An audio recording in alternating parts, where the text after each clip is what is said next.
NTA பண்ண ஒரு பெரிய தவற ப்ரூவ் பண்ணி காமிச்சவர் தான் மிருதுல் ராவத்ங்கிற ஒரு நீட் ஆஸ்பிரண்ட். இவர் நீட் 2020 எழுதியிருக்காரு. அக்டோபர் 16th அன்னைக்கு அவரோட ரிசல்ட் அவர் செக் பண்ணி பார்க்குறப்ப அவருக்கு ரொம்ப பெரிய ஷாக்கிங்காக போச்சு. He has only score 329.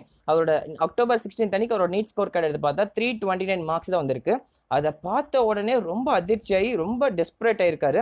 Because அவர் எழுதிட்டு வந்திருக்கிறப்பே அவர் ஷோராக இருந்திருக்காரு, கண்டிப்பாக 650+ எடுக்க முடியுங்கிற மாதிரி அவர் ஒரு கால்குலேட் பண்ணி ரெடி பண்ணி வச்சிருக்காரு.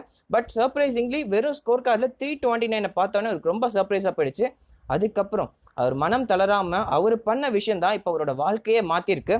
So this is a case of a NEET aspirant. அவர் எப்படி அவரோட நீட் ஸ்கோரை மாற்றினாரு, NTA பண்ண பெரிய தப்பை அவர் எப்படி ப்ரூவ் பண்ணாருங்கிறத இப்போ டீட்டெயிலாக சொல்கிறேன். I am Sudarshan from NEET strategies in Tamil. Let start. Okay, இப்போ நீட் 2020க்கான ரிசல்ட்ஸ் வந்து அக்டோபர் 16th அன்னைக்கு வந்து நம்ம எல்லாருக்கும் தெரியும். அப்படி வந்தப்போ one of the NEET aspirant தான் இவரும். இவரோட ரிசல்ட் அன்னைக்கு ஆல்ரெடி சொன்ன மாதிரி 329ங்கிறது அவரோட ஸ்கோர் கார்டில் வந்தது. பட் ப்ரீவியஸ்லி அவர் NTA ரிலீஸ் பண்ண OMR ரெஸ்பான்ஸ் ஷீட், அந்த OMR ரெஸ்பான்ஸ் ஷீட்டில் ரெக்கார்டட் ரெஸ்பான்ஸ்னு ஒரு காலம் இருக்கும்ல, அந்த காலமில் வச்சு ஃபைனல் ஆன்சர் கீயோட மேட்ச் பண்ணி பார்த்து அவர் ஒரு ரிசல்ட், அவர் ஒரு ஸ்கோரை வந்து ப்ரெடிக்ட் பண்ணி கால்குலேட் பண்ணி வச்சிருக்காரு. அந்த ஸ்கோர் 650. பட் அதிர்ச்சிகரமாக அந்த நியூஸில் அன்னைக்கு நீட் ரிசல்ட் அன்னைக்கு அவரோட ரிசல்ட் வந்து வெறும் 329 தான் வந்திருக்கு. அப்படி வந்த உடனே அவர் எடுத்த ஒரு பெரிய டெசிஷன் என்னன்னா, அவங்க பேரண்ட்ஸ் கிட்டலாம் பேசிட்டு அவர் வந்து NTAக்கு அஃபீஷியலாக மெயில் பண்ணியிருக்காரு. என்னென்ன மெயில் பண்ணியிருக்காருன்னா, ஃபர்ஸ்ட் ஆஃப் ஆல் அந்த ரெக்கார்டட் ரெஸ்பான்ஸ், அவரோட அப்ளிகேஷன் நம்பரு, எல்லா டேட் ஆஃப் பர்த், அதில் அவரோட டீட்டெயில்ஸ்லாம் போட்டு அந்த ரெக்கார்டட் ரெஸ்பான்ஸ் இருக்கும் பார்த்தீங்களா, OMR ரெக்கார்டட் ரெஸ்பான்ஸ், அதை ஃபுல்லாக PDF-ஆக கன்வெர்ட் பண்ணிட்டாரு. ஸ்க்ரீன்ஷாட் எடுத்து ஃபுல் PDF-ஆக கன்வெர்ட் பண்ணிட்டாரு. அண்ட் தென் ஆஃப்டர் தட் அதோட சேர்த்து ஃபைனல் ஆன்சருக்கு அவன PDF, அதுக்கப்புறம் நீட் ஸ்கோர் கார்டுக்கான PDF, இந்த 3 PDF-ஐயும் ஒட்டுக்கா சேர்த்து NTAக்கு அஃபீஷியலாக மெயில் பண்ணியிருக்காரு. மெயில் பண்ண அடுத்த நாள் NTA இதை ரெக்கக்னைஸ் பண்ணி பார்த்து இதுக்கு ரெஸ்பாண்ட் பண்ணியிருக்காங்க. அவங்க சாரி கேட்டுக்கிட்டு, இவங்களோட நீட் ஸ்கோர் எங்களுக்கு தப்பாக நடந்துருச்சு, நாங்கள் தப்பாக கால்குலேட் பண்ணிட்டோம், அது வந்து OMR ரீடிங்கில் ஏதோ பிரச்சனை இருக்கும், இல்லைனா வந்து ஸ்கோர் அப்ளை பண்ணுறப்ப டைப் பண்ணுறப்ப ஏதோ ப்ராப்ளம் வந்திருக்குன்னு சொல்லிட்டு அவங்க இது சொல்லி கிளைம் பண்ணி அவங்க ஆன்சர் பண்ணியிருக்காங்க. அப்படி ஆன்சர் பண்ணதுக்கப்புறம் அவருக்கான fresh NEET score card release பண்ணி அவரோட மார்க் 650 மாறிச்சு. அந்த ஒரு இந்தியாவில் ஒரு பெரிய சேஞ்ச் எடுத்துகிட்டு வந்திருக்கு. ஹீ பிகேம் அ டாப், இந்தியாவிலே வந்து ST கேட்டகரியில் டாப்பராக வந்திருக்காரு. ஃபர்ஸ்ட் ரேங்க் இன் ST கேட்டகரி இவர் தான் இந்தியாவிலே. ஸோ அந்த அளவுக்கு ஒருத்தவங்களோட லைஃபே மாற்றுற அளவுக்கு ஒரு விஷயம் நடந்திருக்கு. ஏன் NTA இந்த அளவுக்கு பெரிய தவறு செஞ்சாங்க தெரியல, ஏன் இப்படி நடந்ததுன்னு தெரியல. இந்தியா முழுக்க நிறைய ஆஸ்பிரண்ட்ஸ்க்கு இது நடந்துட்டு இருக்கு. ஈவன் எனக்கும் கூட கடந்த 3 நாளைக்கு முன்னாடி கூட ஒரு 7-8 ஆஸ்பிரண்ட்ஸ் கால் பண்ணி சொன்னாங்க, என்னோட கால்குலேட் பண்ண மார்க் இவ்வளோ இருக்கு, பட் எனக்கு ஸ்கோர் கார்டில் அந்த மார்க் கம்மியாக இருக்கு அப்படின்னு சொல்லிட்டு நிறைய பேர் கேட்டிருந்தாங்க. நான் நினச்சேன் வந்து நான் சொல்லியிருந்தேன் அவங்களுக்கு ரிப்ளை மெயில் பண்ணுங்கன்னு சொல்லிட்டு, அவங்க ரெஸ்பாண்ட் பண்ணுறது ரொம்ப ரொம்ப கஷ்டம். பட் வந்து ஹண்ட்ரட்ஸ் ஆஃப் மெயில் அனுப்பிக்கிட்டே இருங்கன்னு நான் சொல்லியிருந்தேன். பட் அவங்க பண்ணாங்களேன்னு தெரியல. அதே சமயம் அவங்க ரெஸ்பாண்ட் பண்ணுறதுக்கு சான்சஸ் ரொம்ப கம்மி தான். நிறைய பேர் கேட்டுட்டு இருந்தாங்க. அதே சமயம் நான் நிறைய பார்த்தப்ப நிறைய பேர் கமெண்ட் செக்ஷன் ஆகட்டும், நிறைய பேர் வந்து சொல்லிட்டு இருந்தாங்க. யூடியூப் வேற பெரிய யூடியூப் சேனல்ஸ் கிட்ட கூட பார்க்குறப்ப நிறைய பேர் இந்த பிரச்சனையை பேசிட்டு இருந்தாங்க. So NTA did this biggest மிஸ்டேக்னு தான் சொல்லணும். என்ன பிரச்சனை தெரியல, டெக்னிக்கல் எரரா இல்லை வேற பிரச்சனையா, அதை பற்றிலாம் எனக்கு தெரியல. But they are playing with the life of a NEET aspirant. சும்மா இல்லைங்க, ஒவ்வொருத்தரோட வாழ்க்கை இது.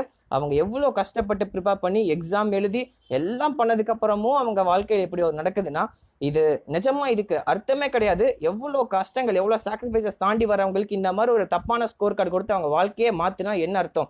இவங்களே எக்ஸாம்பிள் எடுத்துக்கோங்க. 329 மார்க்கை வச்சுக்கிட்டு அவரால் என்ன பண்ண முடியும்? அவரோட பெரிய வேறு ஸ்டேட்டில் வந்து நிஜமாக சொல்கிறதுக்கு சீட்டே கிடைக்காது. அதனால தான் அவங்க லிட்டரலி வந்து failed candidate turns out to be all India topper in ST கேட்டகரின்னு போட்டிருக்காங்க. ஆல்மோஸ்ட் அவங்களுக்கு ஃபெயில், அந்த மார்க் வச்சு அவரால் எதுவுமே பண்ண முடியாது. இப்போ மட்டும் அவர் மெயில் பண்ணாமல் அழுந்துக்கிட்டு அவர் ஏதோ பண்ணிட்டு இருந்திருந்தாருன்னா அவரோட வாழ்க்கையே மாறி போயிருக்கும்.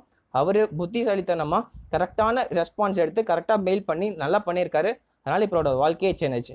அவர் சொன்னதில் உங்ககிட்ட ஷேர் பண்ணிக்கிறேன். ஸோ நெக்ஸ்ட் ஸ்லைடில் நான் உங்களுக்கு காட்டுறேன். ஸோ அன்றைக்கி எக்ஸாம் நடந்த அன்றைக்கி என்ன எக்ஸாம் ரிசல்ட் வந்த அன்றைக்கி என்ன நடந்திருக்கு நீங்கள் போட்டிருக்காங்க பாருங்கள். A shocked and depressed Mridul Rawat immediately informed his parents and teachers about the discrepancy. இந்த அநியாயம் நடந்ததுக்கு on October 17th I mailed, அவர் சொன்னது என்னன்னா, on October 17th I mailed the NTA highlighting the discrepancy. அவர் வந்து NTAக்கு அஃபிஷியலாக மெயில் பண்ணி அவருக்கு நடந்த கொடுமையெல்லாம் சொல்லியிருக்காரு. இந்த மாதிரி மிஸ்ரீடிங், அவங்க அதுக்கு என்ன சொல்லியிருக்காங்கன்னா, NTA வந்து அடுத்த நாள் ரிப்ளை பண்ணியிருக்காங்க, stating that there was either a misprint or misreading of the OMR sheet அப்படிங்கிற மாதிரி சொல்லிட்டாங்க. ஸோ கண்டிப்பாக மிஸ்பிரிண்ட் தான் நடந்திருக்கு. ஸ்கோர் டைப் பண்ணுறப்ப தப்பு பண்ணியிருக்காங்க. ஸோ அவங்க தப்பு பண்ணிட்டாங்க, பட் எவ்வளோ பெரிய இம்பாக்ட் ரேட் இருக்குது, new score card will be issued அப்படின்னு சொல்லிட்டு அவங்க சொல்லியிருக்காங்க. ஸோ அந்த மாதிரி இஷ்யூ பண்ணிட்டாங்க. கடைசி October 19 அன்னைக்கு அவங்க புது ஸ்கோர் கார்டு ரிலீஸ் பண்ணியிருக்காங்க. ஸோ அந்த ஸ்கோர் கார்டு வந்து அவர் வந்து ட்விட்டரில் அவர் வந்து ஷேர் பண்ணிக்கிட்டார் எல்லார்ட்டையுமே. ஸோ அப்போ வந்து அவரோட டீட்டெயில்ஸ் கம்ப்ளீட்டாக அவர் வந்து எல்லார்ட்டையும் ஷேர் பண்ணியிருக்காரு.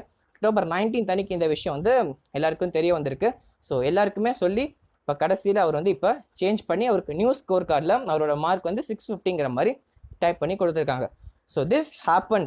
இது ஒரு பெரிய பெரிய அதிர்ச்சிகரமான விஷயம். இங்கே மட்டும் இல்லை, நிறைய பேருக்கு நடந்திருக்கு.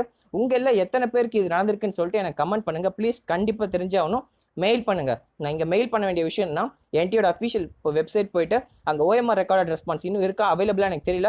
மோஸ்ட்லி இன்கேஸ் உங்ககிட்ட OMR ரெக்கார்டட் ரெஸ்பான்ஸ் நீங்கள் ஸ்க்ரீன்ஷாட் எடுத்து வச்சிருந்தாலும் சரி, ஏதோ ஒரு ஃபார்மில் உங்ககிட்ட ரெக்கார்டட் ரெஸ்பான்ஸ் வச்சிருக்கீங்கன்னா ப்ளீஸ் அது ஒரு PDF-ஆக கன்வெர்ட் பண்ணி வச்சுக்கோங்க. செகண்ட் PDF அவங்க கடைசியாக ரிலீஸ் பண்ண ஃபைனல் ஆன்சர் கீ அது ஒரு PDF. அது தேர்ட் PDF உங்களோட நீட் ஸ்கோர் கார்டு. இந்த 3 PDF எடுத்து NTA-ஓட அஃபிஷியல் மெயில் அவங்களோட வெப்சைட்டில் கீழே கடைசியில் இருக்கும். நான் வேணால் இந்த டிஸ்கிரிப்ஷனில் அவங்களோட மெயில் ஐடி நான் போடுறேன். ப்ளீஸ் அந்த மெயில் ஐடிக்கு முடிஞ்ச அளவுக்கு நிறைய மெயில் அனுப்பிக்கிட்டே இருங்க. ஸோ ஃபர்ஸ்ட் வந்து ஒரு 2 மெயில்ஸ் அனுப்புங்க. அனுப்பிட்டு 1 or 2 days வெயிட் பண்ணி பாருங்கள். அப்படி உங்களுக்கு ரெஸ்பான்ஸ் வரலை அப்படிங்கிற மாதிரி இருந்தால் டெய்லியும் ஒரு ஹண்ட்ரட்ஸ் ஆஃப் மெயில் அனுப்ப ட்ரை பண்ணுங்க. பிகாஸ் அவங்க இதை பார்த்தாங்கன்னா மட்டும்தான் சரி பண்ண முடியும். என்ன பண்ண போறாங்கிறது யாருக்குமே தெரியாது. நிறைய பிரச்சனைகள் எழுந்துட்டு இருக்கு. இங்கே மட்டும் இல்லை, ஒவ்வொரு இடத்துலையும் ஒவ்வொரு ப்ராப்ளம் வந்துட்டு இருக்கு. ஸோ என்ன நடக்க போகுதுங்க தெரியல. உங்களோட பெஸ்ட்டை நீங்கள் கொடுங்க, வருத்தப்படாதீங்க. உங்களுக்கு நீங்கள் இதில் தப்பே பண்ண கிடையாது. நீங்கள் நல்லா தான் பண்ணியிருக்கீங்க, எக்ஸாம் எழுதி வந்திருக்கீங்க. நீங்கள் தப்பு பண்ணாதப்ப நீங்கள் ஃபீல் பண்ணக்கூடாது. நீங்கள் முடிஞ்ச அளவுக்கு உங்களோட எஃபர்ட்ஸ் போட்டு உங்களோட நியாயத்தை நீங்கள் கேளுங்க. கண்டிப்பாக இது நடக்கும், வாய்ப்பு இருக்குது. அவங்க மறுபடியும் எனக்கு தெரிஞ்சு NTA வந்து ரிசல்ட்ஸ் எல்லாம் ரீவெரிஃபிகேஷன் பண்ணிட்டு இருப்பாங்க. மாற்றி ஏதாவது எரர் இருக்கான்னு சொல்லி பார்த்துட்டு இருப்பாங்க. இருந்தாலும் நீங்கள் மெயில் பண்ணுங்கள். நீங்கள் மெயில் பண்ணால் உங்களுக்கு கிடைக்கிறது ரொம்ப ரொம்ப சான்ஸ் கம்மி தான். ஸோ மெயில் உங்களுக்கு எதாவது நடந்திருக்குன்னா சொல்லுங்கள். இந்த மாதிரி ஒரு தப்பு ஃபியூச்சரில் நடக்கக்கூடாதுன்னு நம்ம எல்லாம் வேண்டிக்க தான் முடியும். வேறு எதுவும் பண்ண முடியாது. கடுமையான நடவடிக்கைகள் எடுக்கணும். பிகாஸ் இது சும்மா கிடையாது. ஒரு நீட் ஆஸ்பிரண்டோட வாழ்க்கை. அவர் என்ன வேணால் பண்ணியிருந்திருக்கலாம். 650 நினச்சிக்கிட்டு 329 வந்த உடனே அவர் என்ன வேணால் பண்ணியிருக்கலாம், என்ன வேணால் நடந்திருக்கலாம். பட் இந்த சுச்சுவேஷனில் நமக்கு நல்லதாக முடிஞ்சிருச்சு. பட் பேட் சுச்சுவேஷன் கூட நமக்கு நடந்திருக்க சான்ஸ் இருக்குது. அந்த மாதிரி நடந்திருந்தால் இது ஒரு ரொம்ப ரொம்ப கொடுமையான விஷயமா இருந்திருக்கும். பட் எவென்ச்சுவலி நமக்கு நல்ல விஷயம் நடந்திருக்கு. இன்னும் நிறைய பேர் இந்த மாதிரி கஷ்டத்தில் இருக்காங்க. நிறைய பேர் வந்து முடியல, இன்னும் அவங்களோட மார்க்ஸ் கம்மியாக வந்திருக்குங்கிற மாதிரி கிளைம் பண்ணிட்டு இருக்காங்க. So let's hope for the best. அவங்களுக்குலாம் நல்லபடியாக மார்க்ஸ் மறுபடியும் வரணும்னு சொல்லிட்டு நம்ம ப்ரே பண்ணிக்கலாம், ரெக்வஸ்ட் பண்ணிக்கலாம். So thank you all. இந்த வீடியோலேருந்து இந்த விஷயத்தை நான் உங்ககிட்ட சொல்லணும்னு நினச்சேன். உங்களுக்கு இந்த விஷயம் இன்னும் தெரியலன்னா ப்ளீஸ் இந்த விஷயத்த ஷேர் பண்ணுங்கள். பிகாஸ் உங்களுக்கு தெரிஞ்ச உங்கள் சர்க்கிளில் இருக்க நீட் ஆஸ்பிரன்ஸ்க்கு யாருக்காவது இந்த மாதிரி ஒரு விஷயம் நடந்திருந்ததுன்னா அவங்க இதை தெரிஞ்சுக்கிட்டு கன்ஃபார்ம் மெயில் பண்ணுவாங்க. ஸோ அவங்க வாழ்க்கையே சேஞ்ச் ஆகிறதுக்கு ஒரு சான்ஸ் இருக்கும். So I hope you have enjoyed this session. Thank you all.